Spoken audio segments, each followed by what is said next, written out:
Stepstone presenting Vira, truly independent AI homes, 0% no other charges. போரூருக்கே இது புதுசு. at Kattupakkam Porur. தொடர்ந்து திருமாவை பாஜகல இருந்து தாவேகா வரைக்கும் எல்லாருமே கூட்டணிக்கு அழைக்கிறாங்க.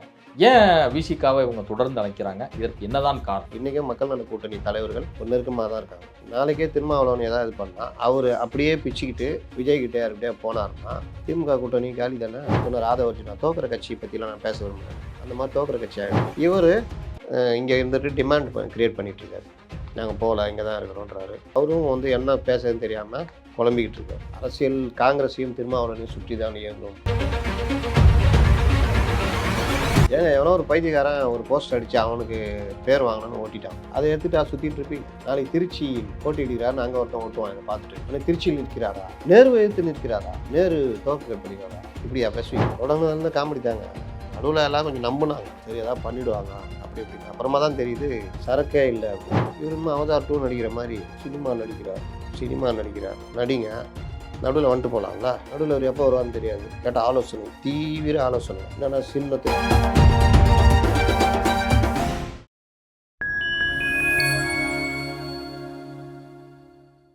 ஃபைன் டைம் மீடியா நேயர்களுக்கு வணக்கம். நான் உங்கள் சங்கீத் குஹன். நம்ம சிறப்பு நிகழ்ச்சியில் நம்மோடு இணைந்திருக்கிறார் மதிப்பிற்குரிய மூத்த பத்திரிகையாளர் திரு அப்துல் முத்தலிஃப் அவர்கள். வணக்கம் சார். வணக்கம். எப்படி சார் இருக்கீங்க? நல்லா இருக்கேன். தொடர்ந்து திருமாவை பாஜகல இருந்து தாவேகா வரைக்கும் எல்லாருமே கூட்டணிக்கு அழைக்கிறாங்க. ஏன் விசிகாவை இவங்க தொடர்ந்து அழைக்கிறாங்க? இதற்கு என்னதான் காரணம்? அவர் தான் திமுகலே இருக்கிறேன்னு தொடர்ந்து சொல்லிக்கிட்டே இருக்கிறாரு.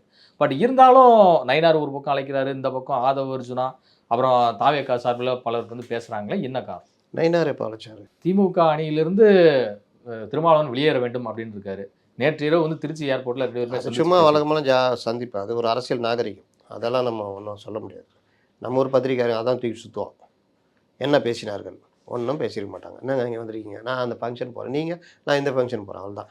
அரசியல் பேசினார்கள், 10 நிமிடம் பரபரப்பு, திமுக கூட்டணி விலகுகிறதா விசிகா, இப்படிலாம் போட்டு உருட்டுவானுங்க. ஏன்னா இவங்களுக்கு பரபரப்பு வேணும், அதை தாண்டி ஒரு அறிவும் இருக்காது. அதனால் அதை விட்டுருங்க. இப்போ திருமாவளவன் ஏன்னா திருமாவளவன் தான் எல்லா இடத்துலையுமே உடைக்கிறவர். நீங்கள் 2016 வெளியே போங்கன்னாரு ஸ்டாலின். வெளியே போங்கன்னு சொன்னார். நாங்கள் 200 தொகுதி நிற்க போகிறோம், நீங்கள் வழியை பார்த்துக்கங்கன்னாரு. அப்படியா சொல்கிற?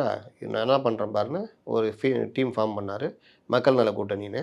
இவங்களாம் 5 வருஷம் மறுபடியும் ஆட்சி வர விடாமல் பண்ணார். அப்போ திருமாவளவன் அந்த ஒர்க்கை பண்ணக்கூடியவர். இன்றைக்கே மக்கள் நல கூட்டணி தலைவர்கள் நெருக்கமாக தான் இருக்காங்க.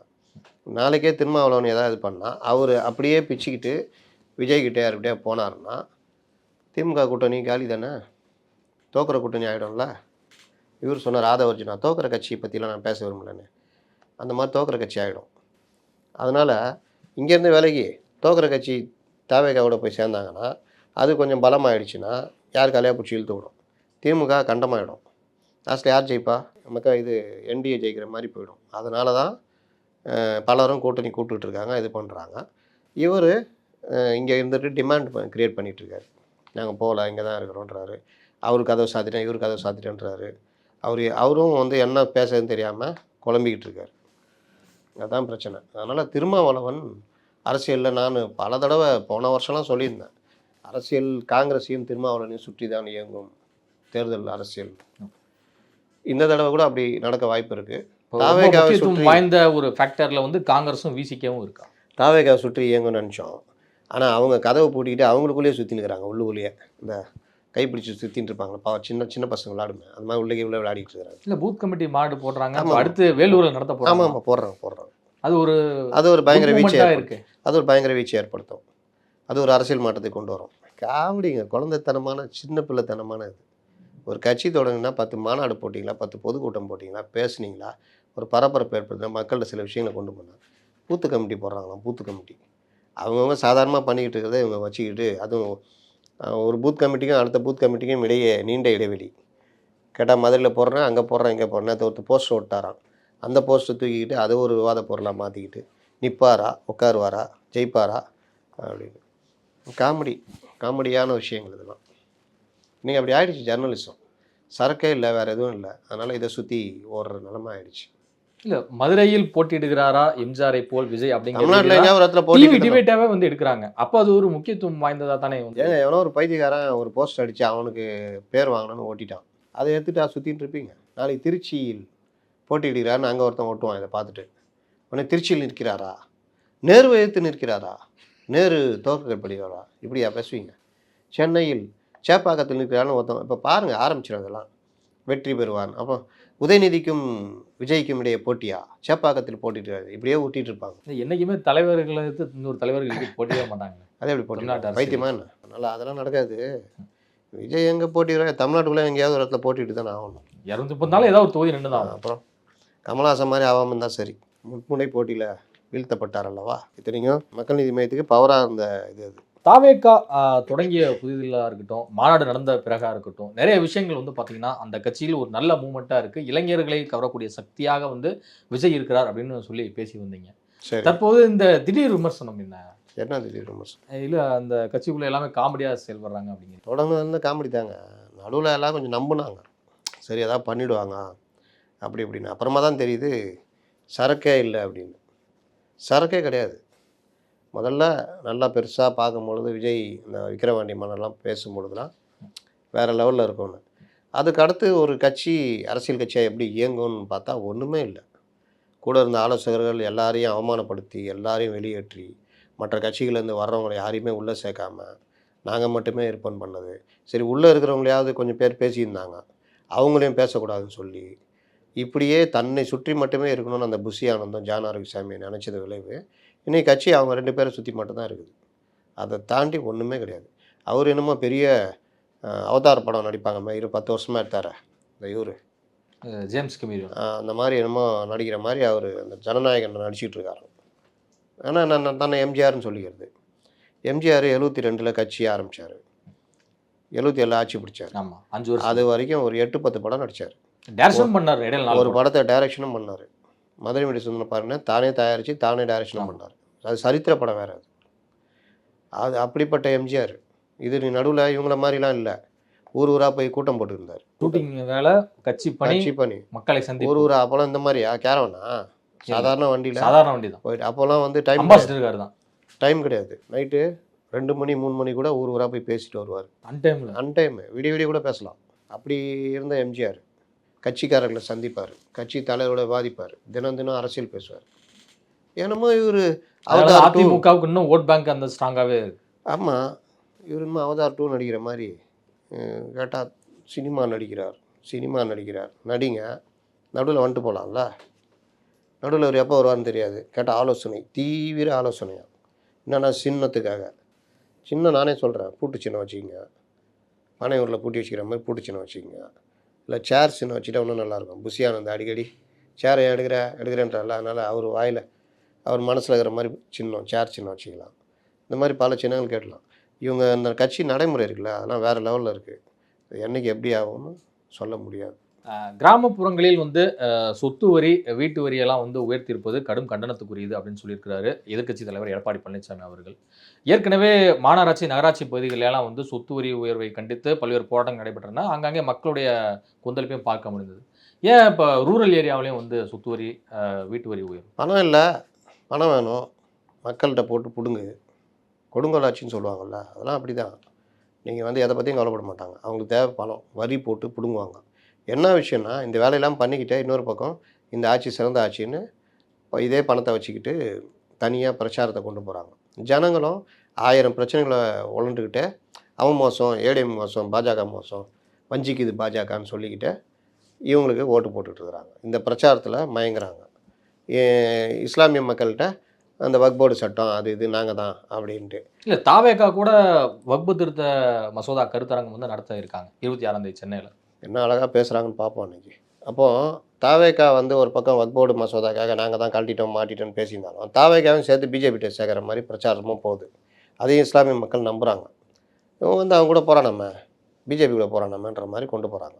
அதனால் நீங்கள் பார்த்தீங்கன்னா இவர்களுக்கு பணம் தேவை இருக்குது. அதுக்கு மக்கள் மேலே நீங்கள் பாருங்கள், உதய் மின் திட்டத்தில் கையெழுத்திட்டதுனால தான் நாங்கள் மின்சார கட்டணத்தை ஏற்றுறோன்னு இன்றைக்கி நான் போட்டால் கூட எனக்கு கீழே வந்து என்னமோ பெரிய அந்த கூலிக்கு மாறாடிப்பான்ல, கூலி வாங்கிட்டு திட்டுவான்ல, அந்த அடியாட்கள் கூட்டம் வந்து எனக்கெல்லாம் பதில் சொல்லுது.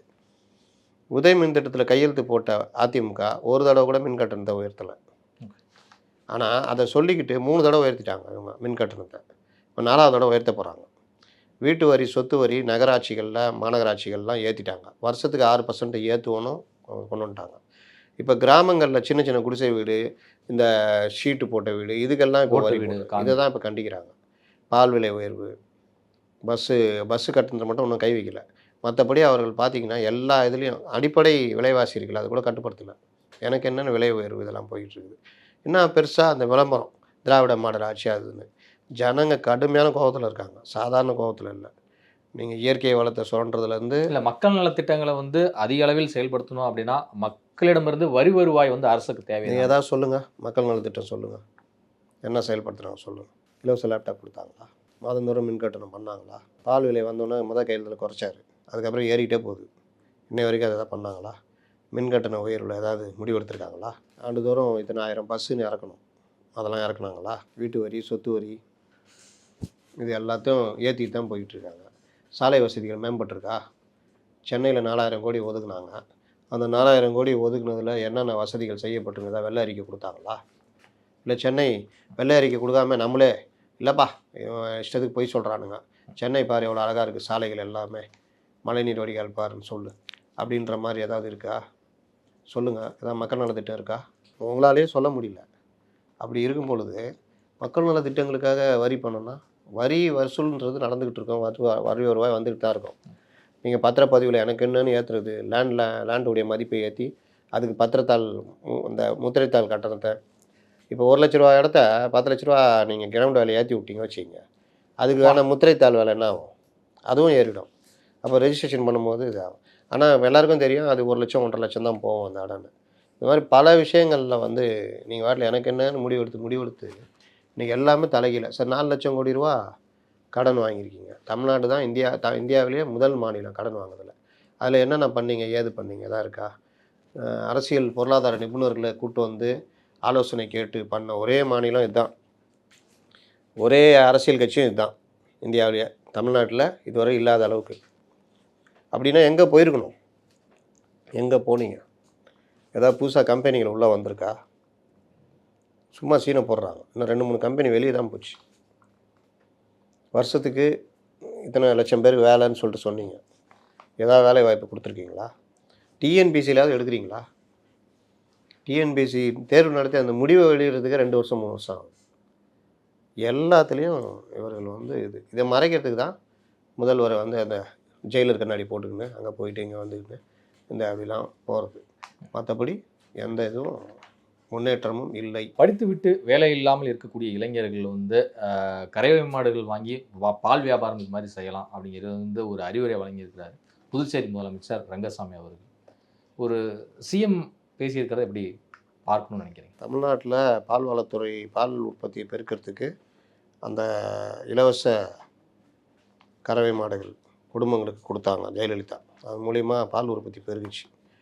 இவர் படித்தவர்கள் சுயதொழில் செய்யலான்னு சொல்லலாம், அதுக்கு அரசு உதவி பண்ணுன்னு சொல்லலாம். படிக்க மாடு மேய்க்க தான் லாய்க்கணுவாங்களா, அந்த மாதிரி பகடா விற்றா பிழைக்கலாமே அப்படின்னு சொன்னார் மோடி. அது மாதிரி இருக்குது இது. எவ்வளோ அரசு வேலை வாய்ப்புகள் மற்ற விஷயங்களில் இளைஞர்களை பயன்படுத்துறது, இல்லை தொழில் தொடங்க இது பண்ணுறது, மாநிலத்தை முன்னேற்றுறது என்ன வழியை பார்க்குறதுன்றது. கறவை மாடுகள்னு இப்போ தான் ரங்கசாமி வெளியே வந்துக்கிறான்னு நினைக்கிறேன். அவரும் போல் இன்றைக்கி நிதி ஆயோக் கூட்டத்தில் அவர் என்ன செய்வார்னு அவருக்கே தெரியாது. அவர் அந்த மாதிரி அவர். இதுவரை உங்கள் பல்வேறு கருத்து கொடுப்பது எனக்கு காங்கிரஸ்.